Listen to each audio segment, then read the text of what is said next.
dia a todos. Bom dia. Um lindo domingo para todos nós, que possamos aproveitar bastante as energias amorosas e benfazejas dessa casa, que seja um dia especial para cada um de nós e que a paz do Cristo possa continuar envolvendo o coração de cada um de vocês.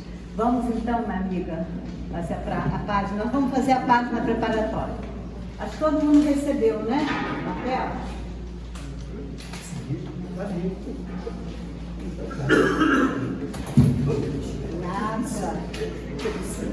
Nada. Vamos lá.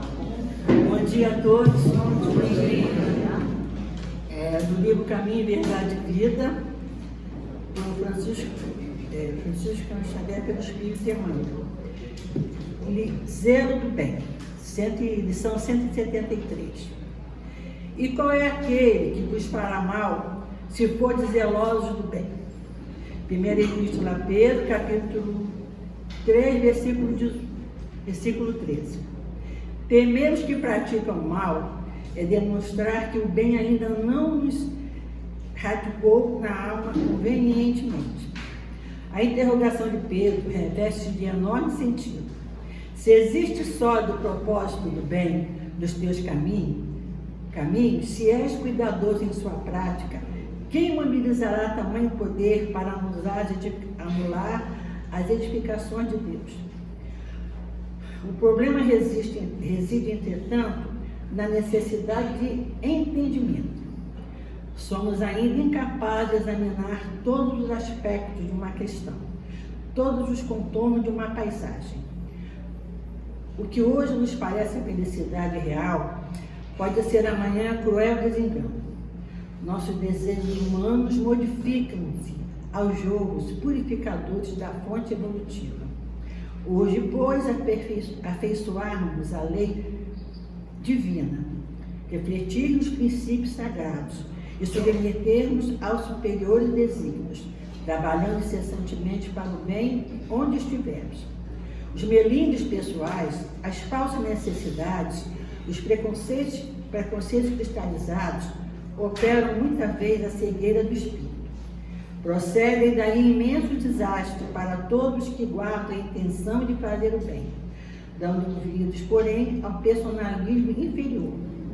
Quem cultiva obediência ao Pai no coração sabe encontrar a oportunidade de construir com o seu amor.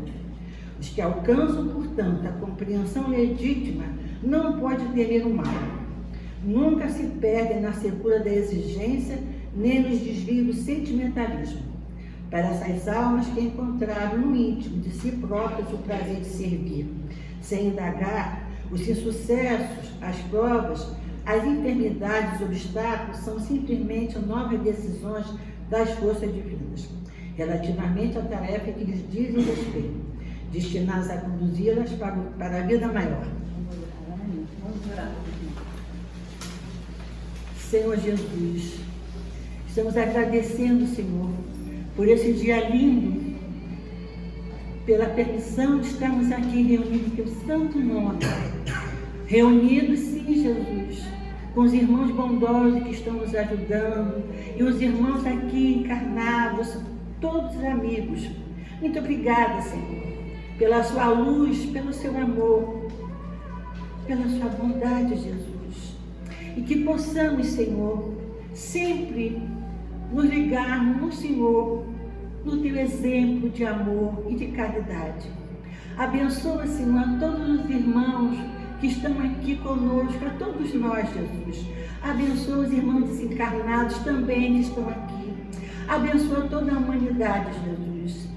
Abençoa, Jesus, a nossa vida. E muito obrigado, Senhor, por estarmos aqui hoje e sempre, teu santo nome.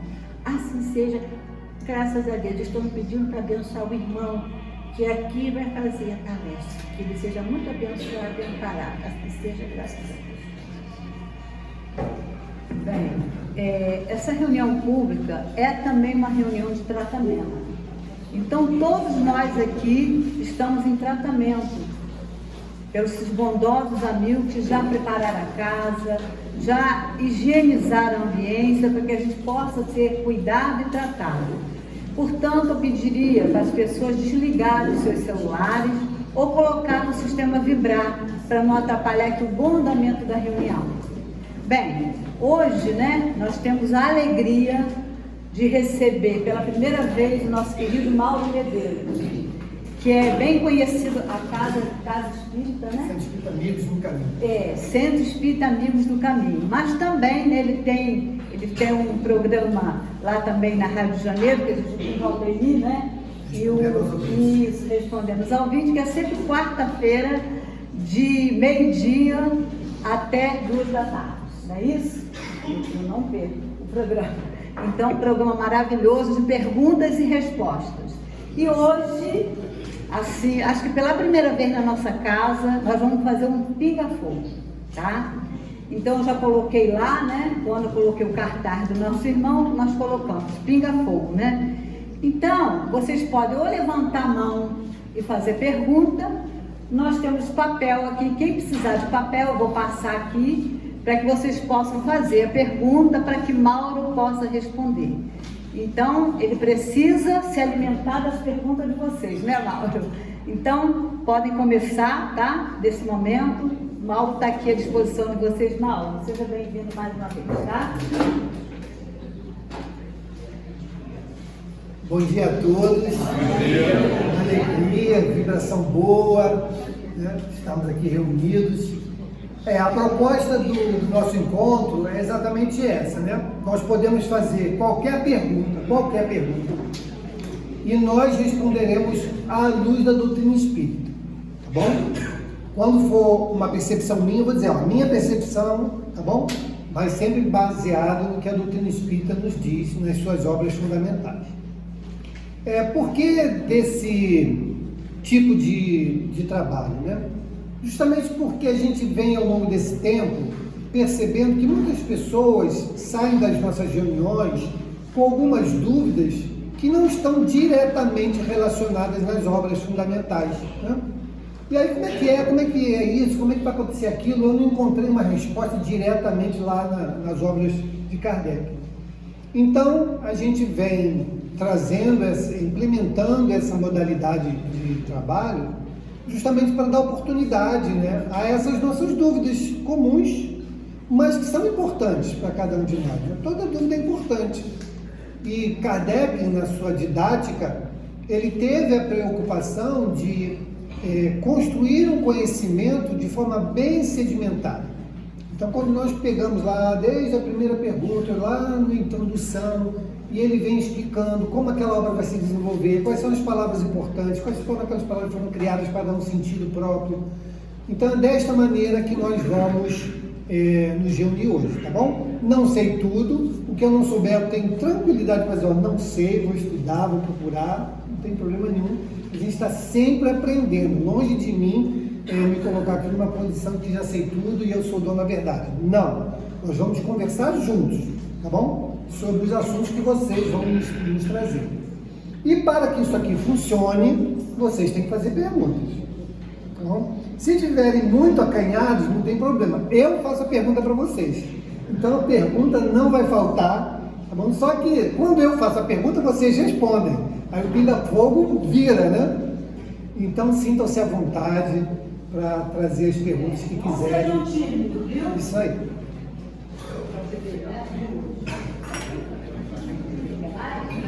Quem quiser mais papel, eu vou pegar lápis lá. Lápis é melhor, né? Vou pegar lápis lá fora, tá? Porque... Pode levantar a mão também. Isso. Se escrever só. É preciso que ninguém tenha dúvida, né, Mauro? Quem sabe, né? Fique à vontade. Quem ouve a Rádio Rio de Janeiro aí, levanta a mão. Ótimo. Quem ouve Respondendo aos Ouvintes, levanta a mão. E desde que levantaram a mão, quantos são inscritos na Rádio Rio de Janeiro? Já diminuiu, precisamos aumentar. Então, além de estar lá ouvindo, tem que se inscrever, né? Porque nós lá na Rádio Rio de Janeiro, quando vocês estão elaborando a pergunta, a Rádio Rio de Janeiro, não sei se todos sabem, ela tem um custo muito alto para se manter no ar, pela rádio, né? o custo é muito alto. Algo em torno de R$300 mil por mês. E é uma rádio que não tem patrocinador e pouquíssimos anúncios, porque existe um código de ética na rádio. Nem tudo a gente pode estar ali divulgando em função desse código de ética, dessa coerência, né, com a doutrina. Então a rádio, para sobreviver, ela depende da nossa participação, da nossa colaboração. Diretamente, né, aqueles que querem ajudar diretamente, financeiramente, ali se dispondo mensalmente a fazer um Pix, ou indiretamente pelas redes sociais, se inscrevendo, compartilhando, comentando, para que aqueles programas possam ser impulsionados na plataforma. Hoje nós já estamos lá com 44 mil e poucos inscritos, já quase 45, né? Graças a Deus toda semana cresce um pouquinho. Então a gente sabe que, por exemplo, no YouTube a gente precisa alcançar determinado número, né, para que aquilo se converta financeiramente para aquela plataforma. Então nós estamos sempre também convidando os irmãos a fazerem esse trabalho, né, essa corrente, para que a gente possa manter a Rádio Rio de Janeiro aí fazendo um bom trabalho que ela vem fazendo já há 52 anos. Pois não? Olha, nosso irmão. Isso aí. Eu já estava pronto para largar a primeira pergunta. Então, eu vou trazer um exemplo, né? Mas a pergunta é aquele irmão que desencarnado escolhe passar por um desencarne, com morte violenta.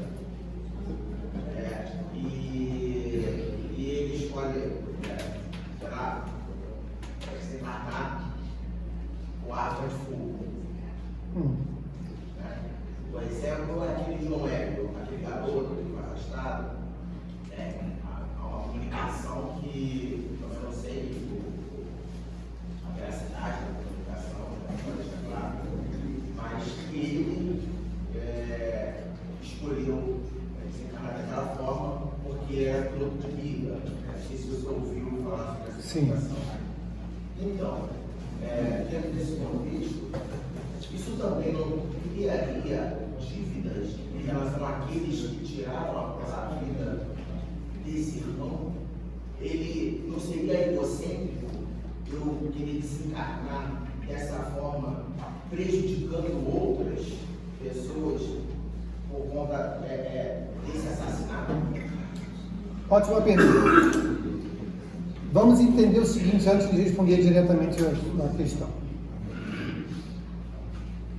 Alguma encarnação, ela é programada para que nós nos prejudiquemos? Sim ou não? Não. Então, a gente não vai escolher algo que vá obrigatoriamente ter que envolver outro companheiro.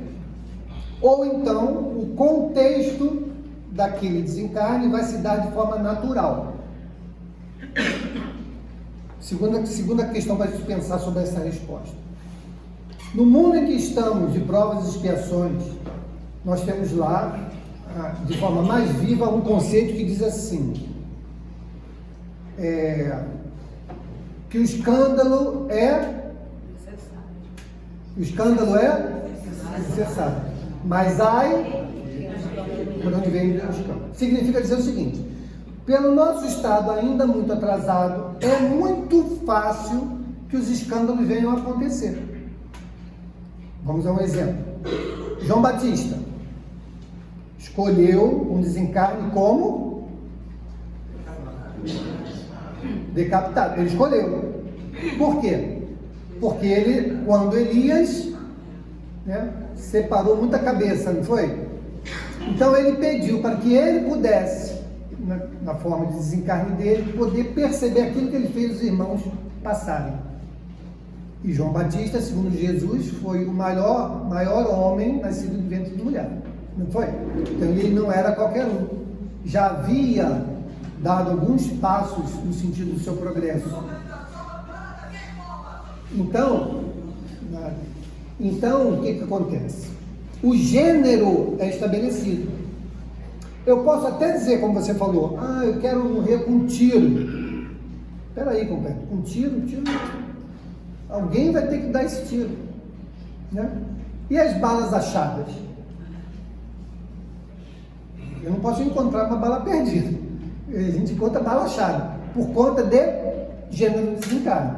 Então, no gênero de desencarne, se está previsto ser dessa forma, e a gente sabe que também não é ferro e fogo, que a depender da forma como nós lidarmos com a nossa vida, essa mesma programação, mesmo de desencarne, ela pode vir a mudar, mas o gênero pode ser mantido.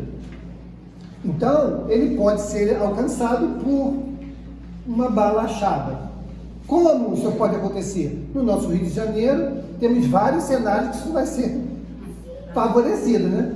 Está atravessando a linha amarela, uma troca de tiro, pode alcançar, né?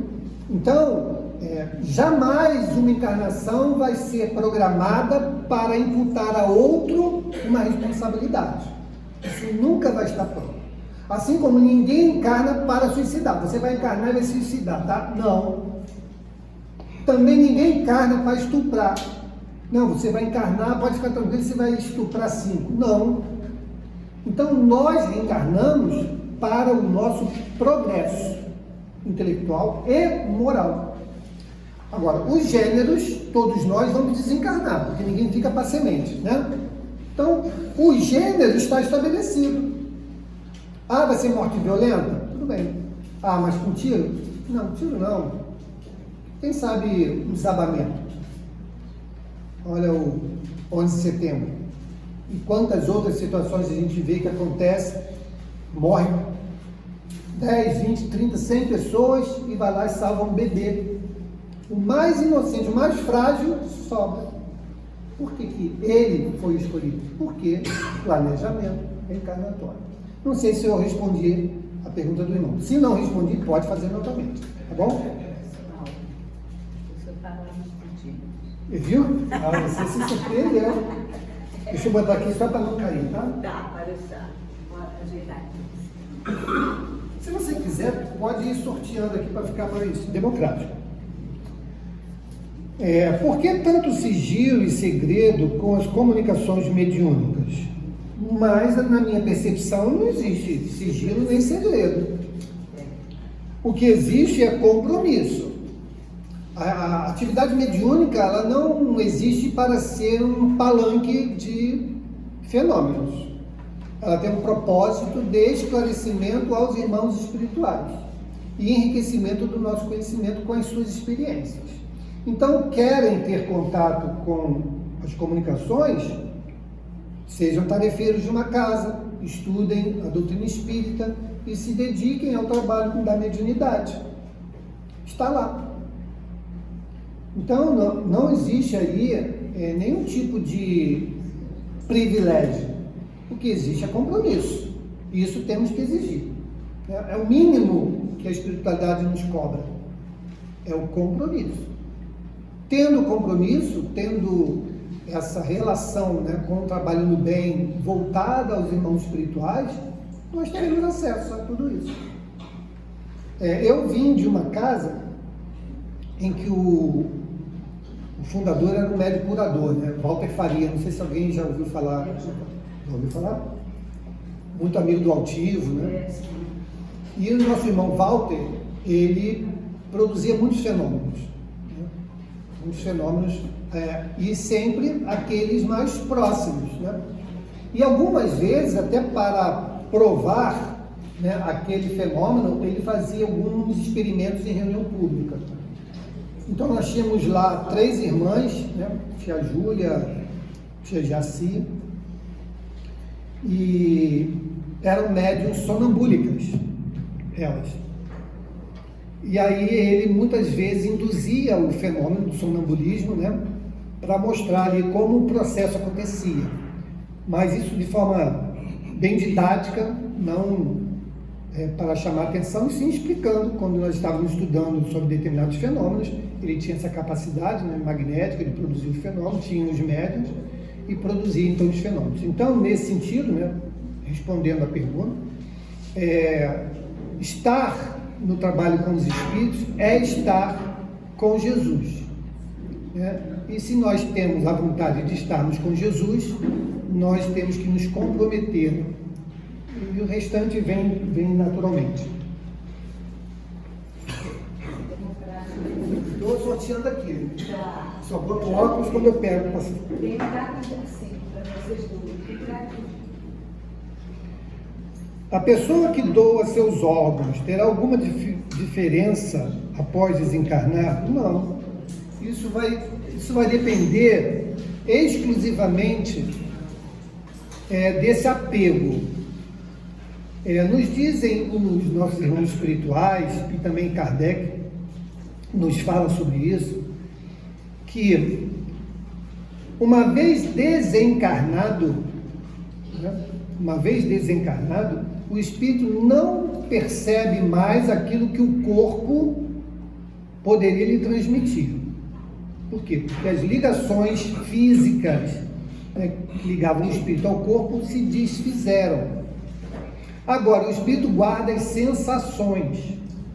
E se ele é alguém ainda muito apegado ao corpo, por exemplo, né, e ele lá, quando vivo, não se decidiu, né, se vai doar ou não vai doar, então a gente nunca parou para perguntar qual é a inclinação dele, qual é a expectativa, a ansiedade dele em relação a isso, ele pode viver essa ansiedade no plano espiritual. Então, o que vai determinar essa dificuldade, ou maior facilidade com relação ao que vai acontecer com o corpo, e aí doação de órgãos, cremação, né, ou colocar o corpo para uma universidade para que ele seja estudado, está no nosso apego àquela vestimenta, aquele instrumento que nos foi ofertado. Eu pergunto aqui para vocês, todos nós temos as nossas roupas, né? Aquelas que a gente não gosta mais, ou que não cabe mais, o que é que a gente faz? Doa. Depois que doa, fica lá, vem cá, você está usando aquela minha roupa, deixa eu ver como é que está, a gente fica fazendo isso? Faz ou não? Não. Então, se nós enxergarmos esse corpo como sendo essa vestimenta, no momento do desencarne, ele vai fazer exatamente isso. Estou devolvendo, foi muito bom usar, serviu bastante, mas agora não me serve mais. E vamos em frente. Agora, nós temos que construir isso de forma racional, de forma consciente, para que naquele instante isso não seja um impedimento. Vou trazer um caso que o Divaldo conta, de uma tarefeira lá da Mansão do Caminho, muitos anos, evangelizadora, né, muito dedicada, e ela desencarnou, como todos nós. Só que ela ficou ali, ela não estava aceitando aquele negócio. Não, eu tenho muita coisa para fazer ainda. Que nada, vamos embora, levanta daí. Queria levantar o corpo. E aí ela estava ficando aflita já com aquela situação, até que ela parou e falou, meu Deus, que bobagem que eu estou fazendo. Aí parou, fez uma prece, agradeceu aquele corpo que lhe foi dado e tal. E depois que ela terminou a prece, ela olhou e viu os espíritos ali esperando ela. Então veja como nós podemos criar dificuldades simplesmente por alguns desconhecimentos. E pegando o gancho da primeira pergunta, o conhecimento está à disposição de todos nós. Aqui tem grupo de estudo, não tem? Quantos fazem parte do grupo de estudo daqui da casa? O restante são voluntários para entrar na próxima turma. Olha que maravilha, né? O convite está feito. Aí. Vamos lá. Como agir quando numa reunião mediúnica, irmãos que se apresentam como indígenas, preto velho, são preteridos ou até discriminados pelo esclarecedor dialogador? Excelente pergunta. Olha, isso é falta, me perdoe, isso é falta de caridade e falta de vivência cristã. Eu vou contar um exemplo para vocês que talvez desmistifique isso. Eu tenho na família muitos umbandistas. Frequento, né, as reuniões, quando é possível, vou lá, frequento. E pergunto, fulano, quem é você? Ah, Exu Tranca-Rua, tá bom, quem é você? Tranca-Rua é um codinome. Quem é você? Aí ele conta a história. Ah, eu fui cantor na Lapa, cantei com Dolores Duran, né? Tivemos lá os nossos casos, e o marido ciumento me matou. Não é aquele seu marido ciumento, é a pergunta dele, tá?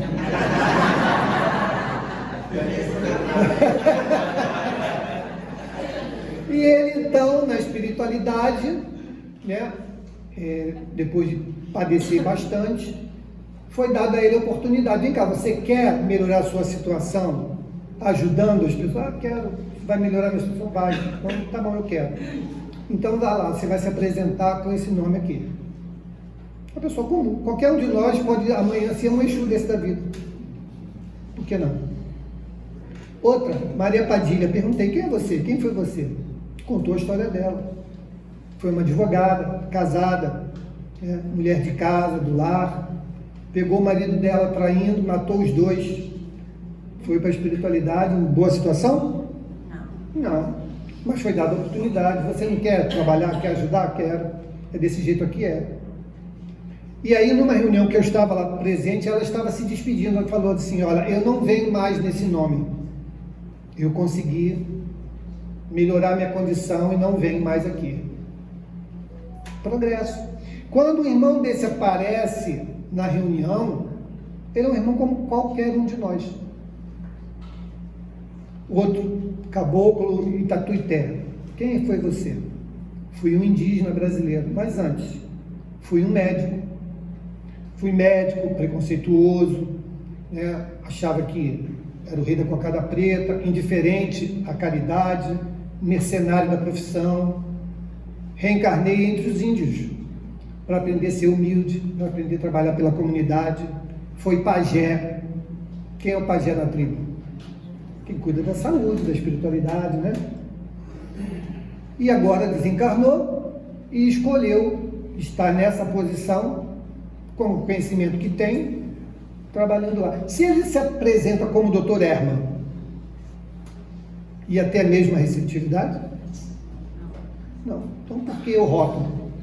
Então, como diz o livro dos médiuns, quem assina não é importante, o importante é a mensagem.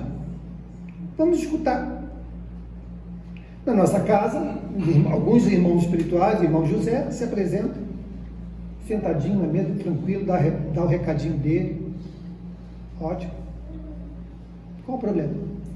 Será que nós, como rotulam, será que o espiritismo tem que ser elitista? Não, né? Espiritualidade é espiritualidade. Veio à nossa casa com permissão. Vamos ouvir o que ele tem para dizer. Vamos esclarecer o companheiro. E assim é o que nós temos que fazer. Não só na vida, mas também nos trabalhos espirituais. Como se explica que todos têm a hora, né? Como se explica que todos têm a hora de momentos? De morrer. A hora de morrer. Mas às vezes fala que foi prematuro. Olha, só existe um jeito da gente ir antes da hora. É pelo suicídio. E o restante, todos estão na sua hora. O problema é que a gente não sabe qual é a hora. Né? Todos nós, quando encarnamos ou reencarnamos, trazemos o bilhete da volta. A nossa viagem é de ida e volta, sempre. Será que quer dizer suicídio indireto? Talvez seja isso. Mas mesmo assim, né? É uma porta de suicídio. Não é natural. É isso, né? Então, seja pelo suicídio direto ou pelo suicídio indireto, nós antecipamos o processo de retorno. E aí nós ferimos daí o tamanho do prejuízo, das consequências desse tipo de escolha. Mas o que nós estamos dizendo, todos nós, ao reencarnarmos, já temos o bilhetinho de volta no bolso. Todos nós. E esse bilhetinho determina lá. Ó, esse aqui é alguns minutos. Esse daqui, 10 anos. Esse daqui, 80 anos. Esse daqui, 100 anos. Em alguns casos a gente diz assim, pô, por que Deus não leva logo?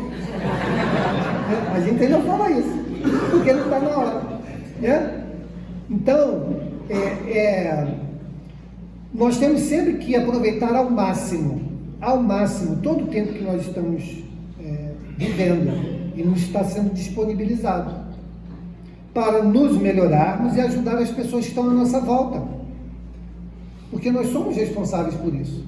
Ninguém está aqui a passeio, ninguém. Deus nos confiou tarefas e essas tarefas precisamos dar conta. Ah, Mauro, mas eu não sei qual é a minha tarefa. Faça o bem. Faça o bem que você está acertando no atacado. Ok? Gente, se eu não responder se eu não fui direto, se eu entendi errado, é só levantar a mãozinha aí que a gente responde, tá? Se não concordar também, pode dar a sua opinião.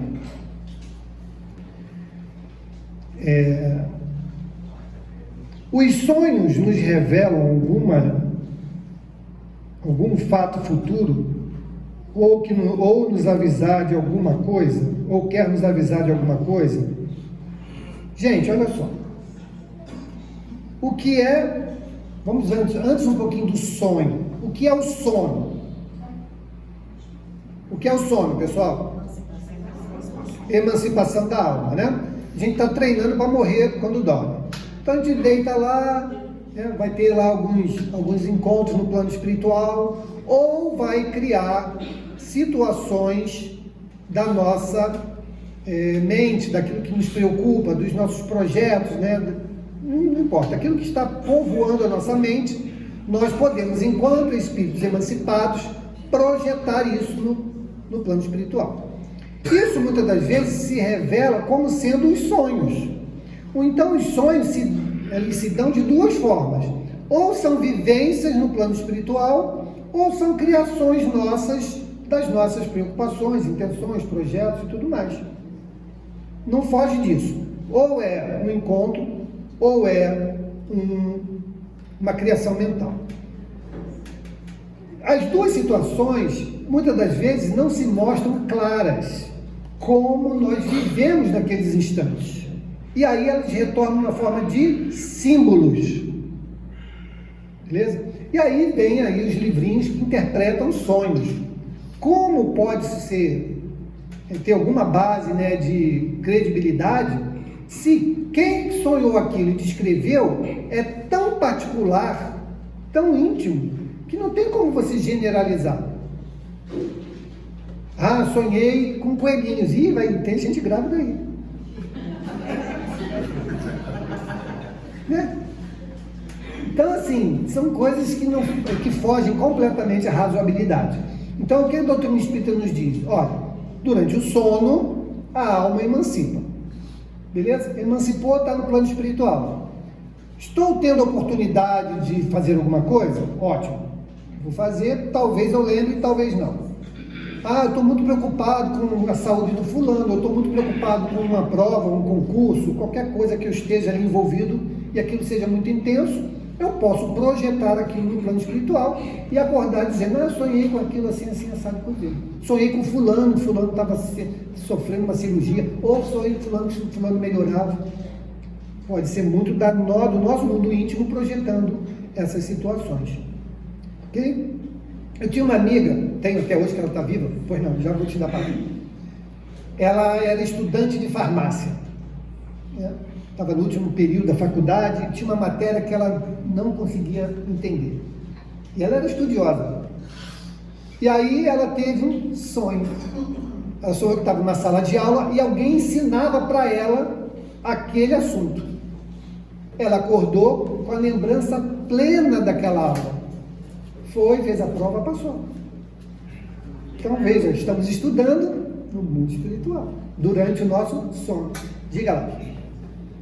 O que a gente pode então fazer para aproveitar melhor esse tempo que a gente está dormindo, espiritualmente, para a nossa evolução, já que a nossa alma está livre? Bom, primeiro, para onde nos leva o nosso pensamento? O espírito está onde o seu pensamento está. Então, o ótimo seria que nós, ao deitarmos, nos prepararmos para dormir, fizéssemos uma prece, né? E ali a gente se posiciona. Eu gostaria muito, se possível, né, de estar sendo útil durante o período do meu sono, né? E aí a gente pode estar estudando, pode estar sendo tratado, pode estar tratando, pode estar fazendo socorro, né? Pode ter uma série de atividades que no plano espiritual eles podem se desenvolver. Mas o que vai determinar, primeiro, é a nossa sintonia, né? E a nossa predisposição psíquica. O que eu espero nesse instante? Uma jovem de uma outra casa, ela participava de uma mocidade, ela estava noiva. E o noivo morreu num acidente de carro. E ela ficou arrasada, né? Noiva, né? Todos os planos para casar e tudo mais. Era de mocidade espírita, aquilo ajudou um pouco. Mas o que ela fazia? Ela, quando ia dormir, ela mentalmente pedia que eles pudessem se encontrar durante o sono. E ele se encontrava durante o sono.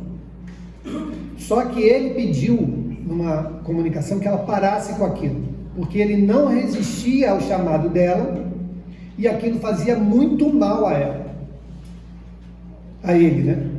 Então vejam como nós podemos usar bem ou usar mal, né, o nosso momento do sono. Tinha uma outra amiga, a Renatinha, ela, alguns meses sem conseguir dormir, ela lutava para não dormir, porque toda vez que ela dormia, ela se via aprisionada. Ela via nitidamente, as pessoas, grupos de espíritos pegavam ela, aprisionavam ela, e ela lutava para acordar, porque ela sabia que ela estava dormindo, né? Aí foi para o trabalho espiritual, no trabalho espiritual foi feito lá todo o tratamento dessa situação, o esclarecimento dos irmãos e tal, e ela conseguiu, graças a Deus, voltar à vida normal. Então vejam que o nosso sono, ele precisa de cuidados. Ele precisa de cuidados para que a gente possa não só aproveitar bem, mas também nos livrarmos, né, de situações difíceis, né? A gente sempre orienta aqui na casa que as pessoas peguem uma página para ler antes de dormir, né? Para se desligar dos aparelhos, né? Pega uma página, lê, para depois fazer a prece, né? Isso é muito bom, né, irmão? É muito bom, porque a gente chama isso, não de forma pejorativa não, tá? Mas de muleta psicológica. São muletas psicológicas que a gente utiliza para mudar a frequência, mudar a sintonia dos nossos pensamentos. Então, quando a gente pega uma lição dessa, ouve uma música, né, gostosa, a gente naturalmente sai daquilo que é objeto da nossa preocupação e foca nisso que vai mudar esse padrão, né, vibratório, e aí, somado à prece, né, essa ambientação, nós vamos permitir, facilitar que possamos ser aproveitados ou aproveitar melhor esse momento durante o sono. Vocês me avisam do horário aí, tá? Fiquem de olho. Porque muitas vezes é o núcleo familiar que temos problemas, principalmente como hoje, em um dia que temos compromissos de estar na casa espírita. Essa pergunta é exatamente porque passei agora, antes de chegar aqui. Ou seja, a pessoa passou esse problema antes de chegar aqui, né? Bom,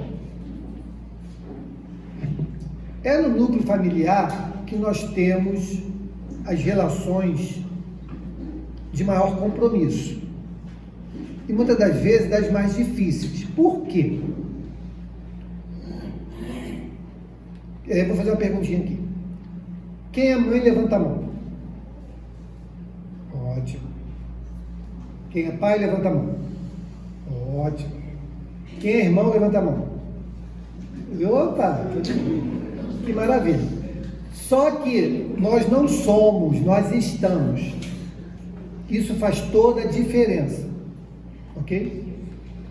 Até para consolar. Quando uma mãe ou um filho, né, perdem seus entes queridos, perdi a minha mãe, não perdeu nada. Nós vamos mudar de papéis e continuar o nosso projeto. Então é na família que essas combinações vão acontecendo. Hoje estamos pai, estamos mãe. Amanhã eu posso estar filho, depois eu posso estar neto, depois eu posso estar vizinho, depois eu posso ser chefe de departamento, depois eu posso ser colega de faculdade. Essas relações, elas vão mudando. Por quê? Porque muitas das vezes naquela combinação não deu certo. Olha a Joana dando o exemplo dela, né? Joana, na época do Cristo, queria abandonar a família. Não quero abandonar a família, vou seguir o Senhor, porque lá está muito ruim, está muito difícil. Não dá não. Aí Jesus falou, não, quer me seguir? Me segue lá. Vive os meus postulados lá. E na relação familiar é assim que acontece. Olha a Reencarne de Segismundo, né? Quem já leu? Está lá escrito o caso dele, né? Então, quem é hoje o meu companheiro? Por que posso falar aqui, tem vários casais aqui, né? Por que a gente olha para ela e diz assim, é a mulher da minha vida, não existe outra pessoa no mundo? Ah, ele é o meu príncipe, não existe outra pessoa no mundo. É esse compromisso. Lá na espiritualidade a gente combinou. Ó, vamos lá, vamos tentar desse jeito? Vamos tentar? Vamos. Aí chega aqui, pronto, né? Aquela mágica, né? Que não tem olhar para outra pessoa. Aí vem as provas da convivência, né? Aquilo que a gente tinha, aqueles atritos, né? Que foi, deixa no canto aí, o momento vai aparecer, aí começa. Como é que vocês vão se relacionar? Vão vencer?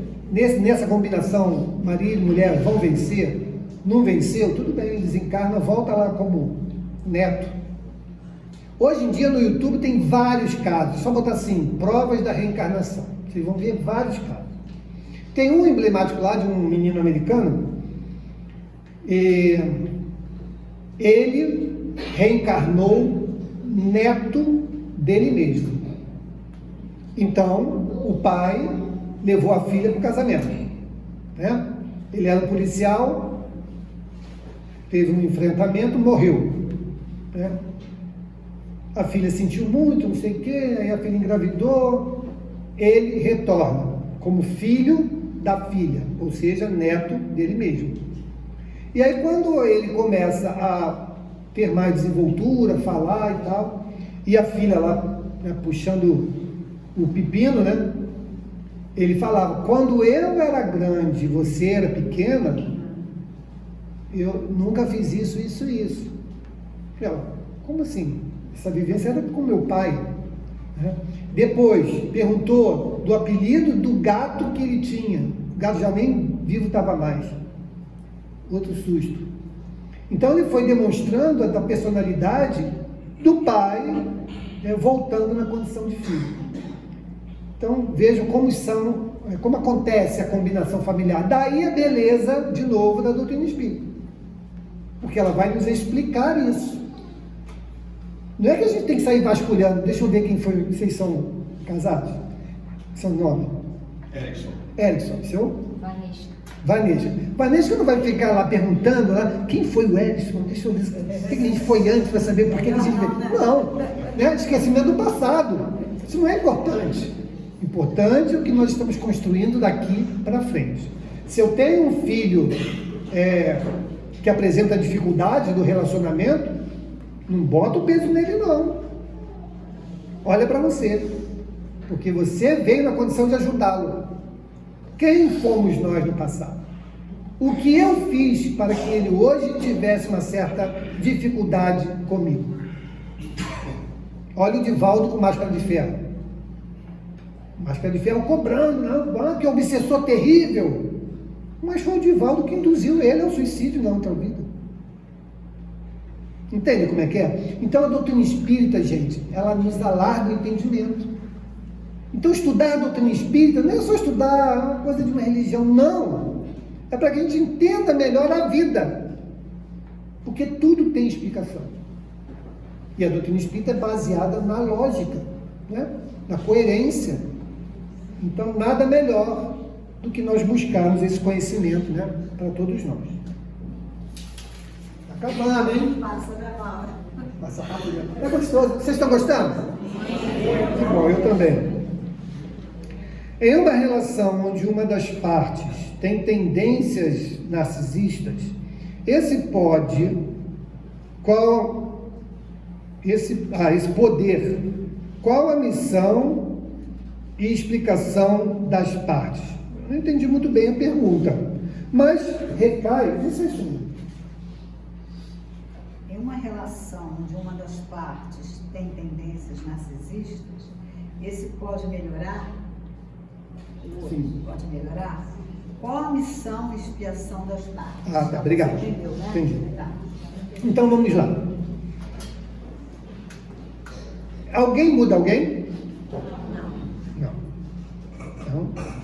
Não. Então nessa história de casei, mas vou mudar, e quando casar muda.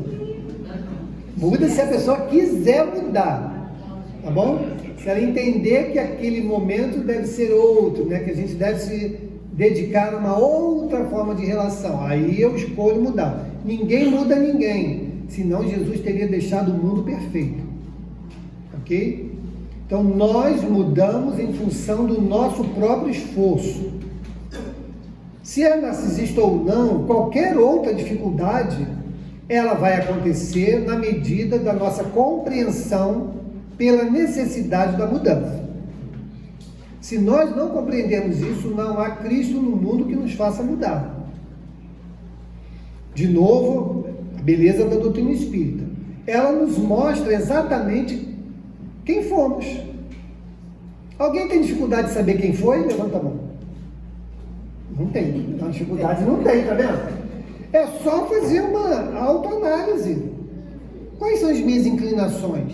Quais são os meus gostos? Onde eu tenho dificuldade? Onde eu tenho facilidade? A gente vai traçar uma linha ali, né, bem próxima do que fomos e que estamos hoje. Então, o relacionamento, por isso está lá no Livro dos Espíritos, nós somos seres sociais, né? Precisamos da relação mútua uns com os outros, porque não sabemos tudo, e o que não sabemos aprendemos com o outro, ensinamos ao outro aquilo que conhecemos. E é nesse relacionamento, nessa troca, que todas as nossas dificuldades morais, elas vão sendo superadas. Pode mudar? Pode, desde que ele queira. Não que eu queira por ele. Tem um caso de uma amiga, ela é católica, para ver que esse problema não é só no espiritismo. Ela, casada, e aí ela chegou para o padre, poucos anos de casada. Falou, padre, eu vou me separar. Minha filha, por que você vai se separar? Não, eu não aguento mais, meu casamento está muito ruim. Por que está ruim?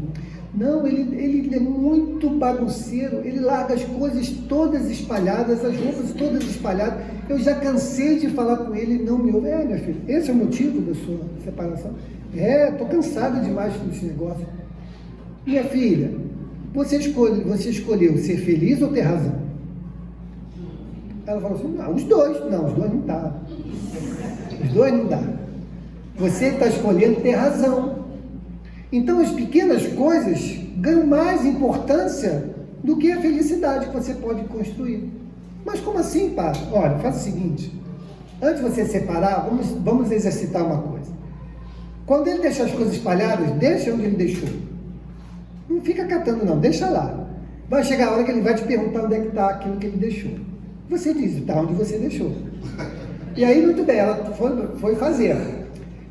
E aí, ele jogava futebol todo final de semana. Aí chegava no futebol, jogava as coisas lá no canto, né?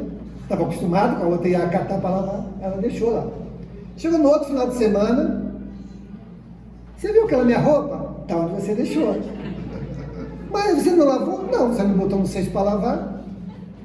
Aí pronto. Aí ele começou a se ajeitar. Estão casados até hoje. E a relação mudou. Não é? Então ela escolheu ser feliz. Então, gente, isso é que é a beleza da relação. Às vezes a gente está acostumado a explorar e se permitir explorar. Um relacionamento de parceria, de construção mútua. Então temos que fazer isso. Eu não sou melhor que ninguém. Mas, quando eu e minha esposa decidimos ter filhos, eu falei assim, eu não quero ser um pai só de Dia dos Pais, né? Eu quero participar. Então, o que eu fazia? Eu trabalhava durante o dia, e durante o dia ela cuidava da criança. Chegava à noite e invertia o papel, né? Ela ia dormir, eu dava a mamadeira, trocava a fralda, e assim nós íamos, né? Ela descansava, a gente fazia essa dobradinha. Aí eu caí no erro do seguinte, passar roupa. Aí eu falei, vou passar roupa. Já passava, né? Militar, já passava roupa. Eu vou passar roupa. Pronto. Aí agora me cobra. Você não vai passar roupa? Tá lá, pilha de roupa para passar. Então, as coisas vão acontecer. Agora eu estou policiando a cozinha, né? De vez em quando eu faço uma coisinha lá, mas não posso dar brecha, senão pode passar a ser o chefe. Não dá. Aí não dá. Mas então, gente, com relação à pergunta, é isso. Todos nós podemos e devemos mudar, mas mudaremos se quisermos. Se entendermos que eu preciso ser uma pessoa melhor a cada novo dia. E depende das minhas ações, não depende do outro, né, com as ações dele. Pois não? Primeiro, um dia eu tive um pouco de paciência para mim, sem ter a pergunta, eu estou tentando formular ainda. Não amigo que psicologia, eu acho que eu falei um pouco mais de enxugar. A minha ideia é que eu não entendi a hora da partida é a hora da partida ponto, nem antes nem depois. Mas, por outro lado, a gente entende que uma programação sempre ela é cumprida, até pelo valor do livre-arbítrio, e por vezes você tem desvio dessa região mediana, que podem, por exemplo, trazer novos problemas, novas atribulações que não eram mais programadas, mas essas alterações, então, como assim, nem tudo é que seus problemas são predestinados. Do jeito que você cantou nessa passagem por desvio dessa média. Mas essas alterações, elas são limitadas por um escopo de resultado lá da agência, ela pode chegar até definir esse tipo de momento, porque num momento específico, onde a gente pode alterar a hora, é a própria autodeterminação, onde você inflige autodano, por exemplo. Mas essas condutas também que desviaram do dano podem chegar a esse desfecho fora da hora. Essa é um exemplo que eu pode. Muito complexo. Aconteceu recentemente, no início desse final de semana, um incidente trazer esse tema tão dramático, mas é que, por exemplo, duas irmãs de 2 anos, filhos de pai, marginal, envolvido com a criminalidade, teria ido buscar as crianças com um Uber, aumentando as vítimas, 2, 3, 4, mais um transeunte. Bandidos chegaram, de repente, metralharam o carro, a região, caiu gente que não tinha nada a ver com isso, o pai, uma das irmãs gêmeas, todo mundo muito ferido, e passaram por cadeias de resgate, salvamento, instituições de saúde, até chegar às de alta complexidade. Alguns estão vivos, internados graves, e outros faleceram no meio do caminho, inclusive uma das duas irmãs. E a gente fica se perguntando, por que um transeunte estava lá, de repente estava naquela região porque era viciado, resolveu vir a trabalhar, no programa dele era ajudar, de repente, a outras vítimas, mas tombou, ele acabou se viciando e estava lá. Qual era o trabalhador que acabou querendo? Você virasse a esquina para o outro lado, então. E as duas irmãs gêmeas, uma foi, outra foi, e todos os profissionais de saúde envolvidos nessa assistência se perguntando se alguma coisa antes tivesse mudado e durante ou depois, se alguém tivesse feito alguma coisa diferente, se lá na frente o outro galera conseguisse fazer alguma coisa diferente, ou se não. Resumindo, só para ficar mais suave, tem certeza que tem certeza, é isso mesmo, todo mundo fala que era para ser mesmo, seria simplificando a pergunta. Ok. Vou voltar àquela resposta, né? Ninguém vai antes da hora, a não ser pelo suicídio. Mas os contextos, de novo, eles vão se estabelecer para que aquele episódio venha acontecer. E nada em nossa vida é fatalista. Okay? Está previsto desta maneira. Previsto. Está programado dessa maneira. Programado. Pode mudar? Pode. Para melhor, para pior. Dependendo do nosso livre arbítrio. O caso das gêmeas. Hipoteticamente, dentro dos princípios que a doutrina espírita nos dá. Quem nos garante que essa que veio como gêmea não veio para encorajar a outra a reencarnar? Pronto, já reencarnou, fez seu papel, pode voltar. Lembra que eu falei do ticket da volta? Que pode ser algumas horas, alguns anos, décadas. Depende. Não há prejuízo, ok? Só há ganho. Caso do irmão Walter, você não conheceu. Irmão Walter, ele, desde os 10 anos de idade, ele curava. 10 anos de idade. Ele começou a andar muito tarde, porque ele nasceu e ele tinha problemas de locomoção. Aí teve um sonho e falou para a mãe: mãe, eu sonhei, um moço mandava fazer tal coisa que eu ia andar. A mãe fez, ele andou. Com 10 anos começou a curar. E a relevância do irmão Walter era tamanha que existia um companheiro, né, nosso irmão Moacir, na época com muitas posses, e a esposa com uma doença que não tinha solução. Correu todos os especialistas, melhores médicos do mundo, e não tinha solução. E ele ia onde dissesse. Falaram para ele: ó, tem um curandeiro lá na África, vai lá que ela vai ficar curada lá. Ele foi, achou o curandeiro. O curandeiro disse para ele assim: volta para o teu país e encontra um homem chamado Walter. Ele vai curar sua esposa. Encontrou. Não um homem, né? Uma criança. Curou. E desde então foi o fiel escudeiro do nosso irmão Walter. Então por que eu estou dizendo isso? Irmão Walter, com essa trajetória de dedicação a curar as pessoas, ele tinha dores terríveis na perna. Porque naquela encarnação, nesta e a última encarnação, ele estava programado a ele perder a perna. Mas pelo trabalho no bem, pela dedicação, ele não precisou perder a perna. Mas quitou com as crises de dor na perna. E nunca deixou de atender uma pessoa porque estava em crise. Quantos de nós deixa a oportunidade de fazer o bem por coisas pequenas? Então, o que o irmão está nos dizendo, eu só posso corroborar da seguinte maneira. Primeiro, planejamento não é fatalista. Se não fizéssemos o que fizéssemos, não ia ter valor nenhum. Está determinado, está planejado. Dentro do planejamento, você pode fazer a mais, pode fazer a menos, e aí, na contabilidade lá, você vai saber onde eu acertei, onde eu errei, onde eu preciso melhorar, onde não. E as consequências para a próxima encarnação somos nós que vamos determinar, pelo que estamos fazendo hoje. Por fim, então, só para concluir, é porque essa história me veio de alguém que participou da cadeia de assistência e ficou com essa sensação de, se pudesse ter feito mais, será que o sim. mais poderia ter feito para salvar essa criança? Uma ficou muito grave ferida, a outra um pouco menos, lógico que o desfecho era até esperado, tecnicamente falando, mas quando me colocaram essa questão, me veio novamente. Era a hora dela, era para ser um enredo tão complexo. E dos outros não. Mas assim, às vezes eu falo e acredito, mas já que a gente está aqui justamente perguntando, né? Lógico.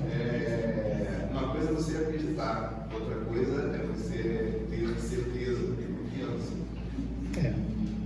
E isso faz diferença no sentimento de quem está se questionando, né? Sim. Se tivesse feito, se não tivesse feito, fizeste o teste, era para ser isso aí. E nós temos que aprender, gente, a confiar em Deus.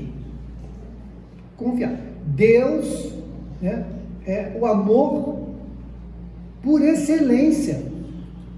Então não pode vir nada que seja diferente de amor. Nós é que fazemos a leitura errada. As coisas que nos acontecem, a gente acha que está sendo punido. Não, Deus está nos ajudando. Quem tem filho pequeno aí? Né? Os nossos anjinhos. Né? Quantas vezes nós, por exemplo, hoje no Aldol digital, né?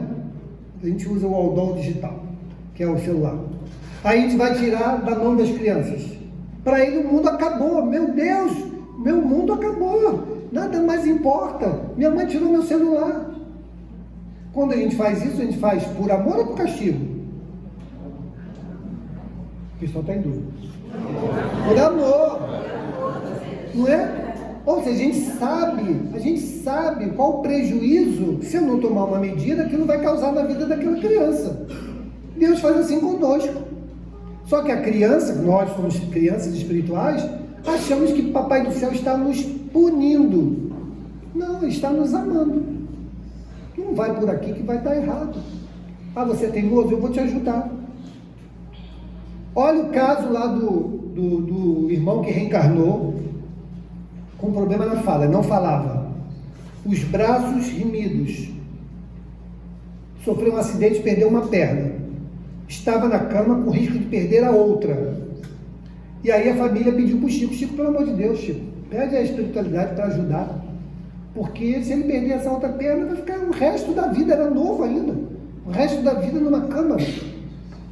Aí Chico bondoso, né, perguntou, os espíritos disseram o seguinte: ele vai perder essa segunda perna, porque ele foi um suicida recorrente, e essa encarnação bastaria a ele nascer, viver e morrer naturalmente, para quebrar o ciclo dos suicídios. E ele está lá na cama, com a única perna que ele ainda tem, pensando em se jogar da janela. Então ele vai perder essa perna para ficar dependente e passar essa encarnação sem cometer o suicídio.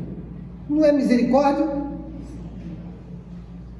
Um caso agora que aconteceu, caso que o irmão falou de malfeitores, nossos irmãos equivocados. A mãe rezava todo dia, pedindo a Deus a oportunidade de cuidar do filho. Por quê? Porque o filho tinha entrado para o crime. Numa troca de tiro, tomou um tiro na coluna, ficou paraplégico. A mãe agora está cuidando do filho. Então os caminhos que Deus determina para o nosso bem são múltiplos. O problema é que a gente se pega naquele pequeno arbusto que a gente está vendo, e não na árvore que ele está nos programando, na floresta, aliás, desculpa. Então, parou a relação dessa pessoa com o crime, né? O caminho que ele escolheu, não precisava planejamento, né? Fortuito. A mãe queria muito, era honesto o pedido dela, então Deus deu, toma, cuida agora do teu filho. E está lá cuidando. E ela agradece todo dia. Olha Magdala. Os apóstolos abraçaram Magdala depois que Jesus foi? Sim ou não? Não. E ela foi para onde? O Vale dos Leprosos. E ela pedia todo dia que ela pudesse adquirir a doença. Porque para ela, na cabeça dela, aquilo seria um sinal de purificação para ela. E nada, ela dizia: não sou merecedora. Não sou merecedora. E ali se dedicando àqueles irmãos, até que aparece a doença. E ela agradece imensamente a oportunidade na cabeça dela, da sua purificação. Então isso acontece todo dia com a gente. Quem faz essa reflexão diária? Eu também não levantei a mão não, porque eu sei que também não faço. Entendeu? Mas nós precisamos nos convencer que esse é o caminho. Então, Deus nos deu todos os meios, gente. E quando Ele nos dá um freio, olha com cuidado, porque é ali que está o amor dele. Acabou? Tem duas perguntas, vê se você consegue responder rápido. Essas aqui vai ser igual lá no final da rádio. Final da rádio assim. O que é suicídio indireto? Qualquer ação que você desgasta o organismo de forma desnecessária, acelerando o seu desgaste. Então você desgasta, vai acabar morrendo antes da hora. Isso é um suicídio indireto. Das mais diversas formas, tá? Aqueles que são diretamente, alimentação, vícios e tudo mais, e também as questões emocionais, estresse, né? Aquela Hollywood que está em dia, né? Em voga, tudo isso que acelera o nosso desgaste físico em função de coisas desnecessárias, está incluído como suicídio indireto. Ah, Mauro, mas eu desgasto porque eu fico atendendo pessoas até tarde. Isso é mérito, tá bom? Sacrifício em prol do outro é mérito, está lá no Evangelho. Pode estender um pouco mais a primeira pergunta? O que é Deus? Aí vou responder. Descosta. O que é Deus está na primeira pergunta do Livro dos Espíritos. Não tem como ser mais preciso e mais exato. Causa primeira de todas as coisas, inteligência suprema do universo. Não dá para a gente descrever mais do que isso. Porque se os espíritos que foram responsáveis pela codificação nos disseram isso, quem sou eu para acrescentar uma vírgula? Tá bom? Muito obrigado a todos, um bom domingo. Obrigada. Muito obrigada. Viu? Obrigada, beijo. A hora passa rápido, né? Nós queríamos aqui falar, como o Mauro falou da Rádio de Janeiro, através do Pix, a gente pode botar qualquer quantia, não é? Até R$1 já ajuda, tá bom? Então, pode apresentar rapidinho. Nós fizemos a seguinte proposta, né? Se cada um dos inscritos, que hoje já está em 45 mil e pouco, se comprometerem R$5 por mês, a gente resolve o problema financeiro da Rádio de Janeiro. É fácil, né? Bem, nós queríamos aqui, para resumir, porque a casa não está cheia, a gente já tem o passe, né? E temos um grupo de estudo logo em seguida, temos o tratamento, a gente tem uma opção de coisas para fazer. Então, para falar dos afiliados, tá? Quem quiser pegar uma criança, para que no mês de dezembro proporcione essa criança um calçado novo, uma roupinha nova, um brinquedo, tá aqui. A Cristina pode ficar, a Márcia acho que está aí também, tá? Então, vocês peguem aqui para ajudar essa criança, que ainda tem bastante, né, Cristina? Então, vamos zerar isso, viu, gente? Vamos proporcionar a essas crianças essa alegria de ter algo novo no mês de dezembro. Bem, nós estamos agradecendo ao Mauro, né? Quem quiser ouvir mais o Mauro, às quartas-feiras na Rádio de Janeiro, de meio-dia às 2, ele está lá junto com o Pablo, com o Valdemir, né? Que eu conheço muito bem os dois, Valdemir. Então, a gente está agradecendo, pedindo a Jesus que leve você de volta na paz dele, tá? E queríamos saber se tem alguém pela primeira vez na nossa casa. Eu sei, tem bastante. Seu nome, o nome de vocês duas? Juliana, Daniela. Lá. Gilmar. Outro? Luciano. Tá. Todos sejam bem-vindos à nossa casa. Nós temos uma coisa chamada atendimento fraterno, que é a conversa que vocês quiserem ter conosco, para esclarecimento, às vezes um problema na vida de vocês, ou o esclarecimento dentro da doutrina. A gente está à disposição, eu, a Rosângela lá, tá? Podemos atender vocês depois que acabar o trabalho do passe, né? A gente pode atender vocês, tá bom? Então sejam bem-vindos, aqui é uma grande família, sejam integrantes, mais uma vez, dessa família maravilhosa aqui, tá? Então nós vamos, tem alguma coisa na cantina, só no seu pastel? Tem bolo de laranja. Só? Varas de camarão, pastel. Então tá, beleza, né? Pato de camarão, bolo de laranja e pastel, né? Isso é mais nada, né? Que bom, então. Gente, então nós estamos agradecendo, né, esse domingo maravilhoso, desejando a todos vocês muita paz, muita luz, um domingo lindo para cada um. Nós vamos fazer a prece, logo em seguida nós vamos fazer o trabalho do passe, que não é obrigatório. Quem não quiser ir tomar o passe, fiquem à vontade, mas vai ter uma pessoa para encaminhar vocês para quem quiser ir lá para a cabine de passe, tá bom? Então vamos agradecer aqui a Jesus.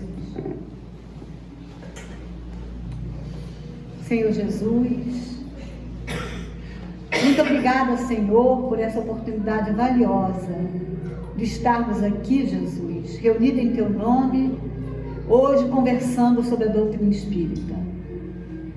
Esse Consolador prometido pelo nosso querido Jesus, que enviaria para nós o Consolador, para que pudesse nos esclarecer e nos consolar, e principalmente trazer esperança para a nossa vida.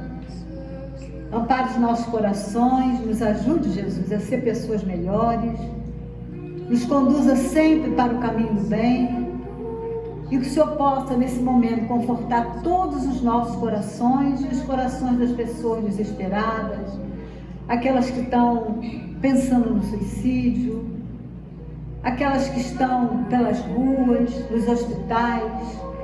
Ampare a todos, Senhor, que a Tua luz se irradie sobre todas as pessoas que precisam. Que essa casa maravilhosa seja sempre esse ponto de luz a esclarecer e amparar todos que precisam estar aqui. Obrigada, Senhor, e que essa luz se irradie não só para o Mutuá, não só para São Gonçalo, mas por toda a terra. Muito obrigada, Senhor, graças a Deus. Bem, vamos pedir aos médios, né, que possam colaborar.